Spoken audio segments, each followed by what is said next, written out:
24 hours. That's all Marcus Williams had left before the state of Georgia would end his life. But his final request wasn't what anyone expected. Not a last meal of fried chicken and cornbread. Not a phone call to his mama, who'd stopped visiting 3 years ago, too broken by shame to face her innocent son. No, Marcus asked for something that would change everything.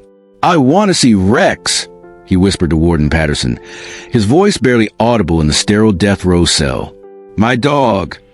The warden's eyebrows shot up. In 37 years of corrections, he'd heard it all. Condemned men begging for extra time, demanding exotic meals, asking for conjugal visits. But never this. Never a dog. "Son, that's—" Patterson paused, studying the young black man sitting on the edge of his narrow cot. 7 years on death row had aged Marcus beyond his 31 years. His once broad shoulders now curved inward, carrying the weight of conviction he'd never stopped claiming was false. But his eyes, those deep brown eyes, still held something the system couldn't break. "Hope. Rex is all I got left, sir," Marcus continued, his hands clasped so tightly his knuckles had gone pale. "Everybody else gave up on me. My family, my friends, even my lawyer after the appeals ran out. But Rex, he never stopped believing." The warden had seen Marcus's file more times than he cared to count. Convicted of murdering Mrs. Eleanor Whitfield, a wealthy white woman in Buckhead, Atlanta's most prestigious neighborhood, the evidence had been overwhelming.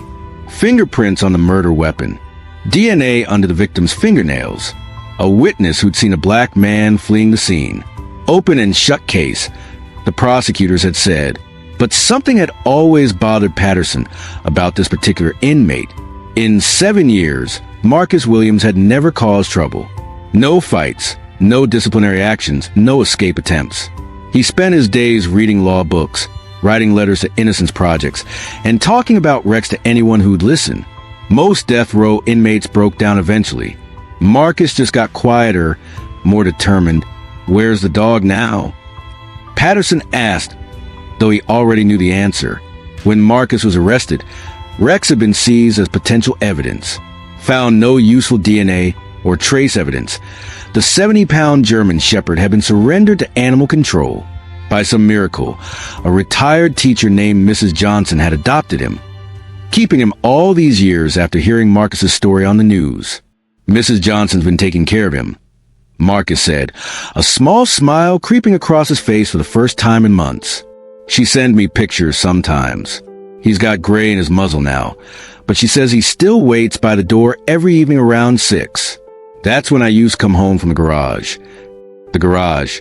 Marcus had been a mechanic in southwest Atlanta, making an honest living fixing cars for folks who couldn't afford the dealership prices. He'd never been to Buckhead except to drop off a repaired car for some rich customer. Never knew Eleanor Whitfield existed until they said he'd killed her. "Marcus," the warden said slowly, bringing an animal into maximum security on execution day. "It's never been done. The logistics alone." "Please, sir."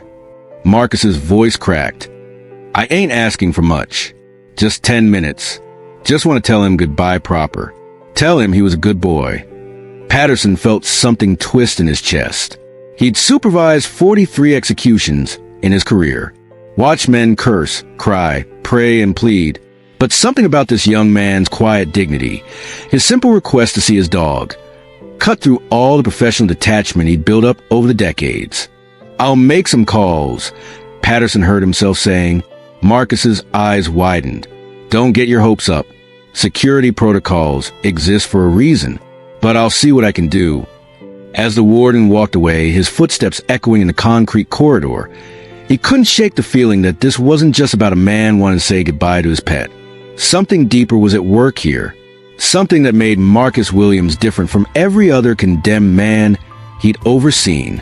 In the administrative office, Patterson pulled Marcus's file again. 7 years of appeals, all denied. Claims of planted evidence, prosecutorial misconduct, ineffective counsel. The usual desperate arguments of a guilty man facing death. But as he flipped through the police reports, something caught his eye. Detective Raymond Thompson's signature appeared on multiple key pieces of evidence. The fingerprint analysis, the DNA collection, The witness interview. Thompson had been a lead investigator, the man who'd built the case that put Marcus on death row. Thompson. Patterson remembered him. Aggressive, ambitious, with a reputation for closing cases quickly, particularly cases involving black suspects in white neighborhoods. The kind of detective who saw crime as a racial problem that needed swift, decisive action. He'd retired 2 years ago after a distinguished 30-year career. Pension, commendations, the whole 9 yards. But something nagged at Patterson. Why had Thompson been so personally invested in this particular case? Why had he handled so much of the evidence collection himself, instead of delegating to forensic specialists? The phone rang, interrupting his thoughts. Warden Patterson. Sir, it's Officer Rodriguez. We got confirmation from Mrs. Johnson. She's willing to bring the dog tomorrow morning. Says she's been praying for this moment. Patterson leaned back in his chair. In 24 hours, Marcus Williams would either be dead or something extraordinary would happen. The warden had learned to trust his instincts over the years, and right now, every instinct he had was screaming that this simple request to see a dog was about to turn into something much bigger. Tell Mrs. Johnson to bring Rex at 8 a.m. sharp, Patterson said. Security Protocol Alpha.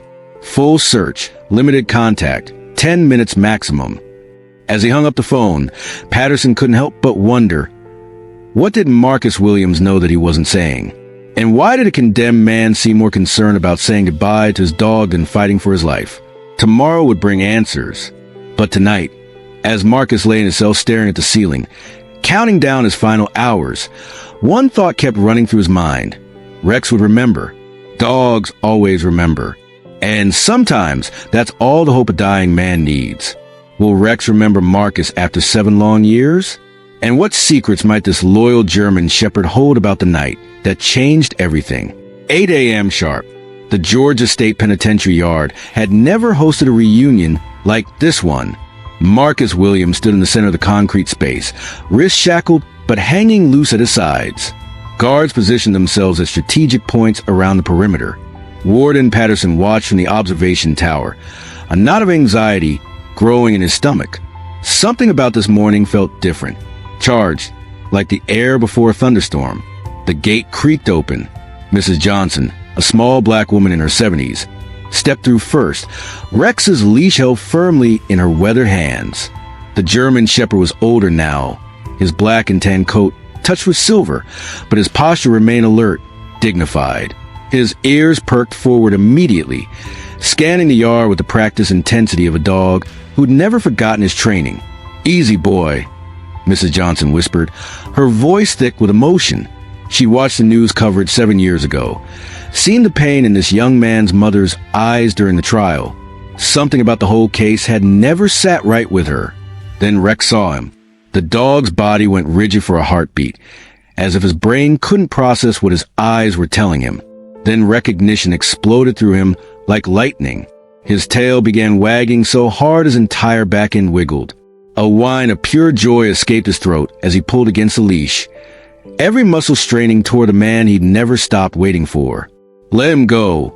Patterson's voice crackled over the radio. The guard beside Mrs. Johnson looked uncertain. "Sir, protocol states, let him go." The leash slackened. Rex shot forward like a bullet, covering the 20 feet between them in 3 powerful bounds. Marcus dropped to his knees just as 70 pounds of loyal German shepherd slammed into his chest, nearly knocking him backward. The dog immediately pressed his head against Marcus's neck, breathing in the scent he'd carried his memory through 7 long years of waiting. "Hey, boy," Marcus whispered, his voice breaking as Rex's warmth soaked through his prison uniform. "I miss you too, buddy. God, I missed you so much." For a moment, the prison yard disappeared. No concrete walls, no razor wire, no countdown to execution. Just a man and his dog, reunited against all odds. Rex pulled back to look at Marcus's face, his intelligent brown eyes seeming to take inventory, checking for injuries, changes, anything that might indicate his human had been hurt. Satisfied that Marcus was whole, the dog settled into his favorite position from their old life together, sitting pressed against Marcus's side, alert and protective. That's when everything changed. Detective Raymond Thompson chose that exact moment to make his daily walk through the facility. Even in retirement, Thompson maintained visitor privileges as a former law enforcement officer, often consulting on cold cases or just checking in with old colleagues.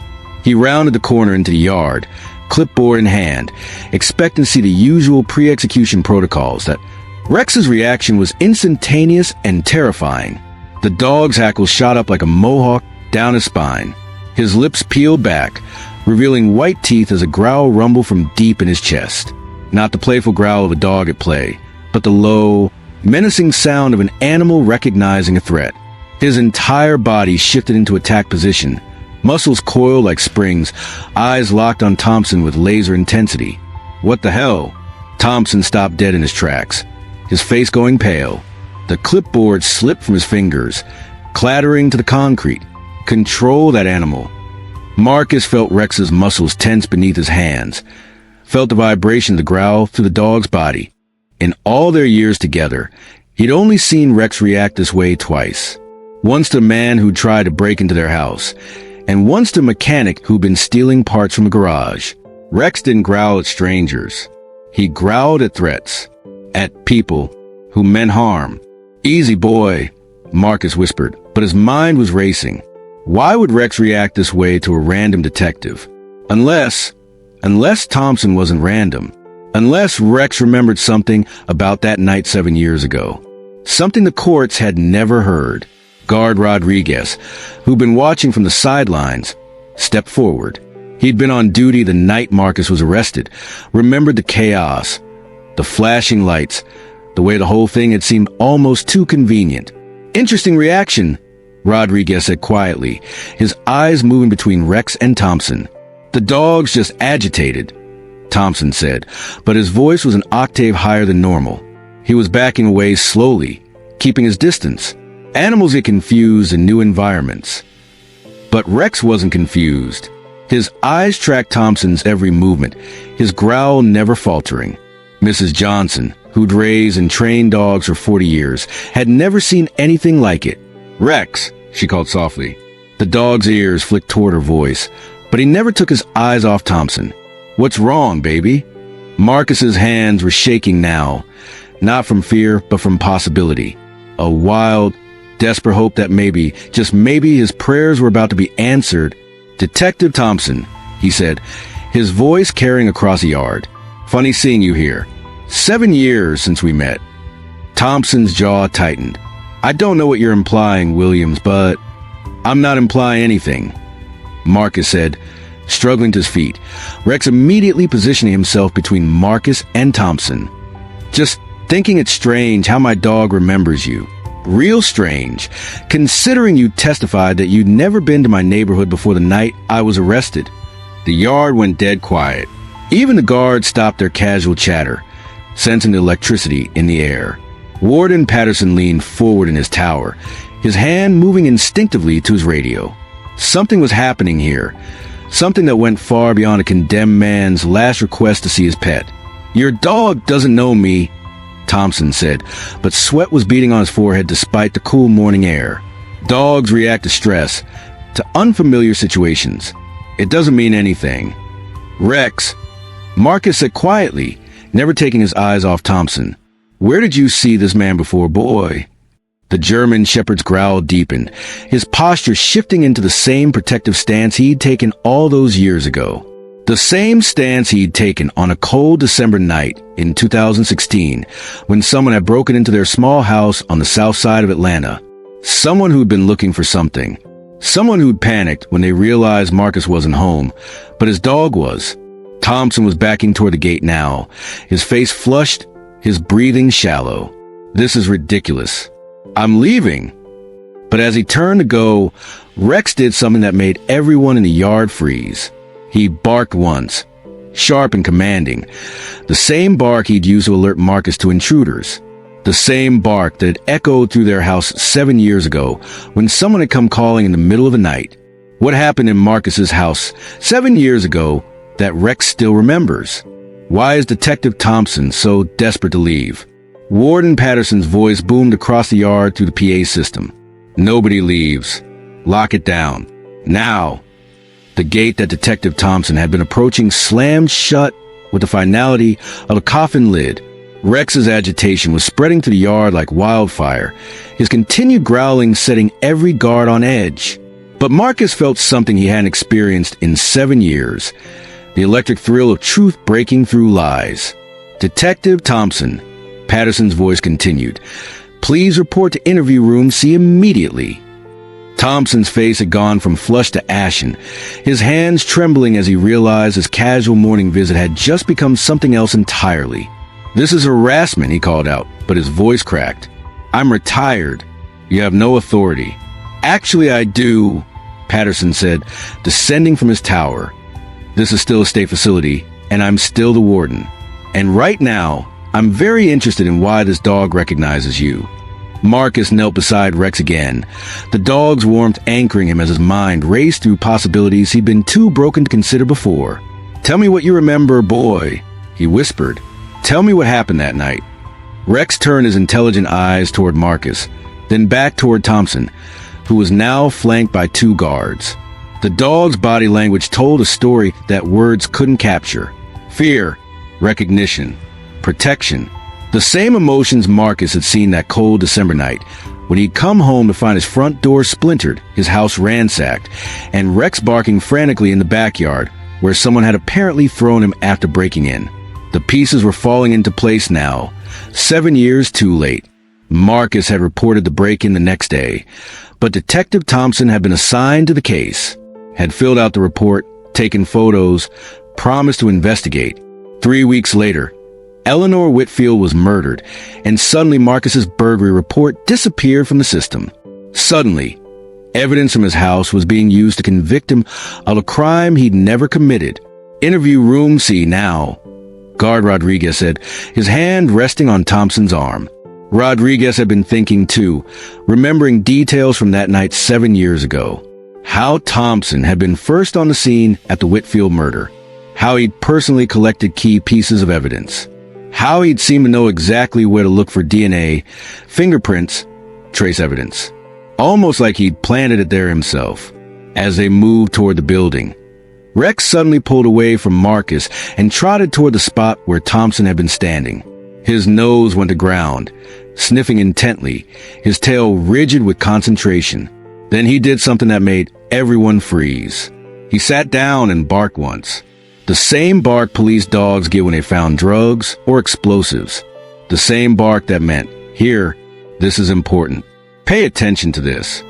Mrs. Johnson, who'd been silently observing everything, stepped forward. Rex was trained in evidence detection when he was young, she said quietly. Marcus used to work with the police sometimes, helping them find stolen car parts. Rex could find a needle in a haystack if you taught him the scent. Marcus's heart was pounding now. "What do you smell, boy?"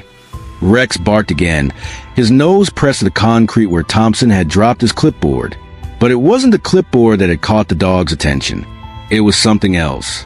Something Thompson had been carrying without realizing it. Patterson bent down and carefully lifted a small white pill that had apparently fallen from Thompson's pocket when he dropped the clipboard. "What do we have here?" The warden held it up to the light, then looked at Rex, who was now wagging his tail, proud of his find. "Good boy, Rex. Very good boy." That's my heart medication," Thompson called out from 20 feet away, but his voice was strained. Asterisk, blood pressure pills. Nothing suspicious about that. But Rodriguez was already on his radio, calling for the prison's drug detection unit. "What kind of heart medication, Detective Thompson?" he asked. "Generic name? Prescription number?" Thompson's silence spoke volumes. In interview room C, the atmosphere was thick with tension. Thompson sat across from Patterson and Rodriguez, his hands cuffed more out of protocol than necessity. Rex lay at Marcus's feet, calm now but alert, his job done. Marcus himself could barely contain the energy coursing through him. For the first time in 7 years, people were asking the right questions. "Let's start from the beginning," Patterson said, placing a digital recorder on the table. December 15th, 2016. Marcus Williams reports a burglary at his residence on Campbellton Road. You were the responding detective. Thompson's lawyer training kicked in. "I want an attorney." "You're not under arrest," Rodriguez said smoothly. "Just answering questions about old case files, helping us understand some discrepancies that have come to light." Marcus leaned forward. "My house was torn apart that night. Someone was looking for something, but the only thing missing was my toolbox from the garage. Expensive tools, worth maybe $3,000. You said it was probably drug addicts looking for something to sell." Thompson remained silent, but sweat was now visible on his forehead despite the cool temperature in the room. "Funny thing about that toolbox," Rodriguez continued, consulting a file he'd pulled from archives. "It turned up 3 weeks later at the Whitfield crime scene. Tools with your fingerprints on them, Marcus. Tools that supposedly prove you've been in that house, committed that murder." Marcus felt Rex shift against his leg, the dog's presence giving him strength to face truths he'd been too broken to examine before. "Someone stole my tools, Detective Thompson. Someone who knew exactly where I kept them, who'd been in my house, who'd seen my garage set up during the burglary investigation." The pill Patterson had found was now in an evidence bag, being rushed to the lab for analysis. But Rex's reaction had told them everything they needed to know. The dog had recognized a scent, a chemical signature that connected Thompson to that night 7 years ago. "You know what I think happened?" Marcus said, his voice growing stronger. "I think you were dirty. Taking money from drug dealers. Maybe. Or maybe you owed somebody, needed cash fast. I think you decided to rob Mrs. Whitfield. Figured an old lady in Buckhead with a jewelry, cash, easy target." Thompson's breathing was shallow now, his eyes darting between the faces around him. "But something went wrong," Marcus continued. "Maybe she fought back. Maybe she recognized you. Maybe you panicked and killed her. Then you realized you needed a fall guy, someone the system would be happy to blame." Rex lifted his head, looking at Marcus with what could only be described as pride. His human was finally figuring it out, finally understanding what the dog had been trying to tell him for 7 years. The truth is finally emerging, but will it be enough to save Marcus with less than 12 hours until his execution? In the explosive final part, 7 years of lies unravel in real time, and Detective Thompson's carefully constructed cover-up comes crashing down. The ultimate reversal of fortune awaits. The lab results came back in 4 hours. Record time for what everyone now realized was a race against death itself. The pill found where Detective Thompson had been standing wasn't heart medication. It was Rohypnol, a drug that, when dissolved in liquid, could incapacitate someone within minutes. A drug that had been found in Eleanor Whitfield's system during the original autopsy, but attributed to medications she was already taking.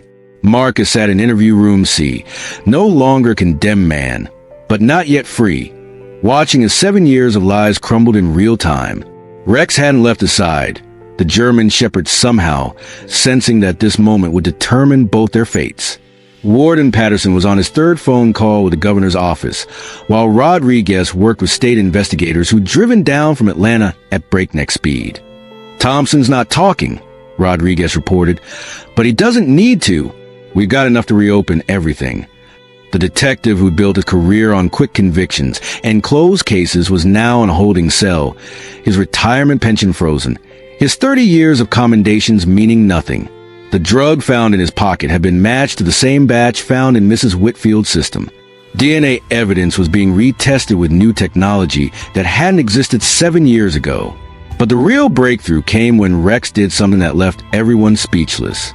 As they prepared to move Marcus to a different area of the facility, the dog suddenly broke away and ran to a utility closet near the interview rooms. He sat down and barked once. The same alert bark.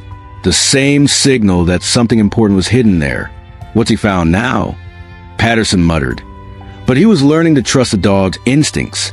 Inside the closet, behind cleaning supplies and maintenance equipment, they found a cardboard box. Inside that box were items that made Rodriguez whistle low under his breath. Eleanor Whitfield's jewelry. 23 pieces reported stolen the night of her murder. Pieces that had never been recovered, never found during the investigation that sent Marcus to death row. Son of a bitch, Rodriguez breathed. He kept trophies. But that wasn't all. Also in the box were photographs. Surveillance photos of Marcus's house, taken weeks before the burglary. Photos of his work schedule at the garage. Photos of Rex in the backyard. Thompson had been planning this for months, studying Marcus's life, learning his routines, figuring out the perfect time to frame him for murder. He chose me, Marcus said, his voice hollow with the weight of understanding. Not random. He chose me because I was young, black, and from the wrong side of town. Because he knew the system would believe a white detective over a black mechanic. The governor's call came at 3 p.m. Marcus Williams' execution was officially stayed pending a full investigation. By 5 p.m., the district attorney had announced that all charges against Marcus were being dropped. By 7 p.m., Raymond Thompson was formally charged with the murder of Eleanor Whitfield, robbery, evidence tampering, and conspiracy. The man who'd sent Marcus to death row was now facing the same fate himself. The news crews were already setting up, but Marcus ignored them. He had only one destination in mind: the small cemetery where his mother was buried, the woman who died 2 years into his incarceration, her heart broken by a son's conviction she'd never believed. Rex seemed to understand, staying close as Marcus knelt beside the weathered headstone. "We did it, Mama," he whispered. "Rex and me, we proved you right. Your boy didn't kill anybody. Your boy was innocent all along." Rex settled beside the grave, as if he too wanted to pay respects to the woman who'd raised a man he'd never stopped protecting. The media explosion was immediate and global. Death row inmate freed by loyal dog dominated headlines from Atlanta to London. Legal experts called it the most dramatic exoneration in Georgia's history. Civil rights organizations pointed to it as proof of systemic racism in the justice system. Police departments nationwide began reviewing cases Thompson had worked on during his 30-year career. But for Marcus, the real victory was simpler. He had his dog back. He had his life back.